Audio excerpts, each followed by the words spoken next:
नमस्कार दोस्तों, मैं हूं रंजीत। मरकरी माइक में आपका स्वागत है।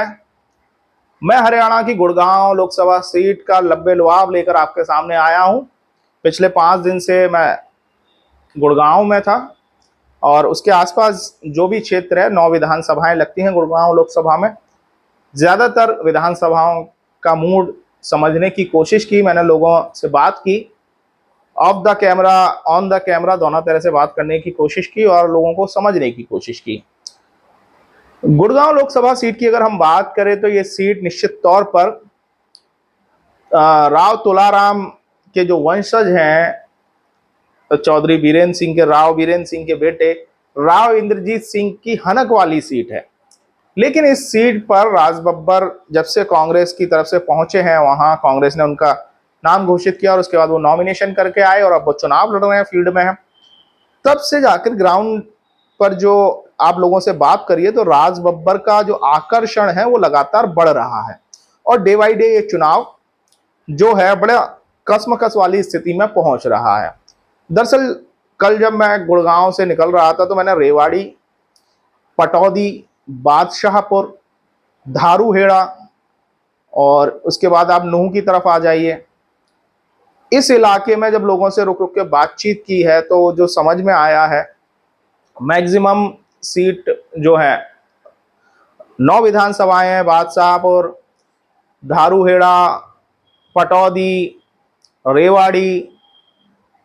जब आप इन सीटों पर जाते हैं तो बादशाहपुर एक अच्छी सीट है, एससी वोटर अच्छी तादाद में है वहाँ।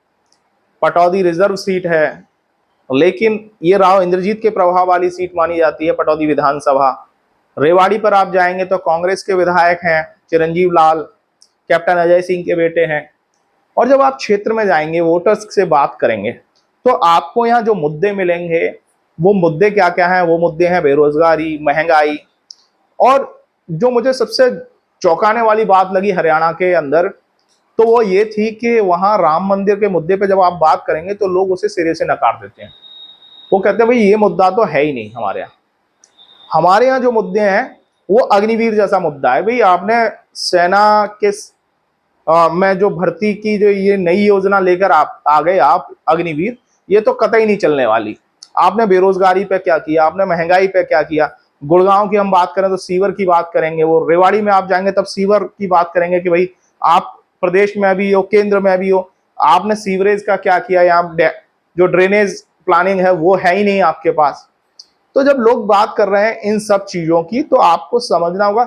अच्छा, इस बीच जब आप राव इंद्रजीत सिंह के बारे में भी पूछेंगे लोगों से तो कई लोग तो उनसे बहुत खुश दिखाई देते हैं। मतलब बड़ी तादाद है राव इंद्रजीत सिंह की जो उन्हें फेवर करती है, क्योंकि इस पर राव वोटर जो है, यानी जो यादव वोटर है, इस सीट पर डोमिनेंट पोजीशन में लगभग 6.5 से 7.5 लाख के आसपास यहाँ राव वोटर यानी यादव वोटर मिलेगा। और इस वोटर में आपको 80 से 85% राव यानी यादव वोटर जो है वो राव इंद्रजीत का खुला सपोर्टर मिलेगा। वो बिल्कुल आंखें बंद करके उनको वोट देता है, चाहे वो भारतीय जनता पार्टी में हो या फिर कांग्रेस में रहे हो। लेकिन इस बार कांग्रेस से जब राज बब्बर आए हैं इस सीट पर, तब अचानक परिस्थितियां बदली हैं। परिस्थितियां इसलिए और बदली है, राज बब्बर जो है वो आकर्षण का केंद्र बन गए हैं। वहां सिने स्टार होने का उन्हें फायदा मिल रहा है। दूसरा, राज बब्बर का जो परिवार है, अगर हम बात करें इस सीट पर राज बब्बर एज थोड़ी सी क्यों लेते हुए दिखाई दे रहे हैं?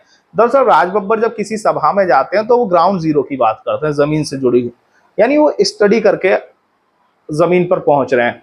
दूसरा, उनका जो मिलने का तरीका है लोगों से, वो उन्हें एकदम चौंका देता है। जो आम आदमी है उसको चौंकाने वाला है कि भाई इतना बड़ा स्टार जो मुंबई से आया है वो अचानक लोगों के बीच ऐसे आ जाता है, गले मिल रहा है, हाथ मिला रहा है। लेकिन इसके इतर जब राव इंद्रजीत की आप बात करेंगे तो राव इंद्रजीत से थोड़ा सा दायरा जो है वो बढ़ जाता है। वोटर जो है वहां से तपाक से हाथ भी नहीं मिला सकता, यानी छू भी नहीं सकता। राव इंद्रजीत को यूं तो अभी मीडिया में उनका एक कंसेप्ट गढ़ा गया है कि वो राजा हैं। निश्चित तौर पर रॉयल फैमिली से बिलोंग करते हैं और कई बार के सांसद भी हैं। उनके पिता मुख्यमंत्री रहे और उनके नाना, यदि हम बात करें राव तुलाराम की, तो फ्रीडम फाइटर थे वो। उस समय जर्मनी चले गए थे अंग्रेजों से लड़ने के लिए, यहां से देश छोड़ा था। तो राव इंद्रजीत के साथ जो आम आदमी है वहां का, इवन यादव कम्युनिटी का भी जो व्यक्ति है, वो बहुत जल्दी कनेक्ट नहीं करता।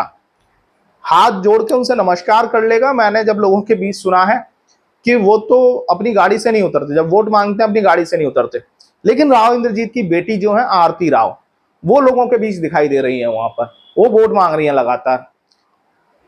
राज बब्बर के साथ क्या है, राज बब्बर की बेटी है जूही बब्बर, उनके दामाद हैं अनूप सोनी, उनके भाई हैं किशन बब्बर और फुकुकू, और उनकी भतीजी हैं कजरी, उनके दामाद हैं अमित। वो सभी पूरा, और पत्नी नादिरा, सभी आपको एक एक अलग अलग जगह पर वोट मांगते हुए नजर आएंगे। और उनका जो पब्लिक कनेक्ट है ग्राउंड जीरो पर, वो बहुत साफ सुथरा दिखाई देगा आपको। अचानक ऐसा लगेगा आप पहली बार नहीं मिल रहे हैं, जो वोटर्स को प्रभावित कर रहा है। इवन राज बब्बर ये कहते हैं कि भाई मैं तो गुड़गांव शिफ्ट हो गया हूं, मेरी रिश्तेदारियां हैं पुरानी। और मुझे सबसे एक अलहदा चीज यहां देखने को मिली, तो मैं जो नोटिस किया है अब तक, राज बब्बर यहां टूंडला शब्द का इस्तेमाल कर रहे हैं। टूंडला यानी टूंडला जंक्शन का। टूंडला जंक्शन का इस्तेमाल क्यों कर रहे हैं राज बब्बर? दरअसल राज बब्बर के जो दादा दादी थे, वो आगरा में रह रहे थे और रेलवे में उनके दादा जॉब करते थे। उनके पिता किशन बब्बर जो हैं, कुशल बब्बर, माफ करिएगा, किशन बब्बर उनके भाई हैं, कुशल सिंह बब्बर, वो टूंडला में जॉब करते थे। तो राज बब्बर की पैदाइश बेशक आगरा में हुई, लेकिन उनकी कनेक्टिविटी टूंडला के साथ रही, क्योंकि माता पिता यहाँ थे और रेलवे के क्वार्टर में रह रहे थे। तो अपने वो 6 भाई बहनों के साथ यहाँ रहते थे। और इस टूंडला का वो जिक्र कि मैं टूंडला जैसी छोटी जगह से आता हूँ, रेलवे क्वार्टर में मैंने अपना बचपन बिताया, वहां खेला, उसके बाद मेरी आगरा में पढ़ाई हुई, फिर मैं एनएसडी चला गया, वो तमाम चीजें खोल के वो अकेले राज बब्बर नहीं कर रहे हैं। आप जूही बब्बर के मुंह से सुनेंगे, आप किशन बब्बर के मुंह से यही सुनेंगे जब वो बात करेंगे, लोगों से पब्लिक कनेक्ट करेंगे। दूसरा, टूंडला इफेक्ट इसलिए और आ जाता है क्योंकि पटौदी का एक जनौला गांव है, जनौला के रहने वाले थे चौधरी मुल्तान सिंह। चौधरी मुल्तान सिंह का परिवार आजादी से पहले टूंडला शिफ्ट हुआ, उन्हें कोयले का काम मिला। इसी दौरान चौधरी मुल्तान सिंह भी शिफ्ट हुए, और चौधरी मुल्तान सिंह ने टूंडला पहुंचकर टूंडला की चेयरमैनी से लेकर, यानी नगर पालिका परिषद, नगर पंचायत हुआ करती थी उस समय, नगर पंचायत के चेयरमैन बने। उसके बाद टूंडला विधानसभा से विधायक बने, और फिर वो जलेसर लोकसभा से सांसद भी बन गए। तो जब राज बब्बर टूंडला का इस्तेमाल वहां कर रहे हैं, टूंडला से जब अपनी कनेक्टिविटी बताते हैं, हालांकि इसमें कोई दो राय नहीं है कि राज बब्बर यहीं से निकले, जहां टूंडला से, तो तब जाके चौधरी मुल्तान सिंह की बेल्ट में वो कनेक्ट हो जाते हैं कि ये जो बंदा आया है ये भी बाहर का नहीं है। चौधरी मुल्तान सिंह क्योंकि पटौदी के जनौला से निकलकर टूंडला पहुंचे थे, तो टूंडला का लड़का आज गुड़गांव में चुनाव लड़ने आया है।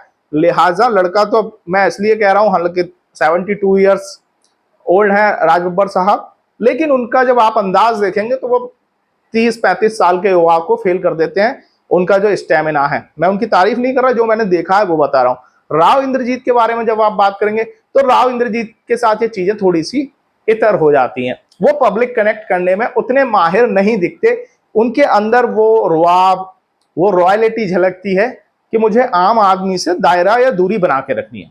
लेकिन राज बब्बर इसके इतर, सभा में जाते ही कोई भी वृद्ध मिल जाए, महिला मिल जाए, तुरंत पैर छूना, और ये जिस अंदाज में वो बात करें, तो चुनाव बड़ा दिलचस्प हो गया।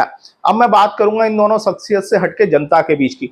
जब जनता में आप जाते हैं, जैसे धारूहेड़ा में, मैं कल था धारूहेड़ा में, बात की लोगों से, तो वहां राव इंद्रजीत की भी बात करते हुए लोग मिल जाएंगे आपको, और राज बब्बर की भी। यानी राज बब्बर ने राव समाज यानी यादव समाज में भी घुसपैठ की है। हालांकि ये देखने वाली बात होगी कि जब 25 मई को वोटिंग होगी, तब ये जो राव यानी यादव समाज है वो राज बब्बर के साथ कनेक्ट रहता है या नहीं। लेकिन फिलहाल बात यानी चर्चा जरूर है वहां पर।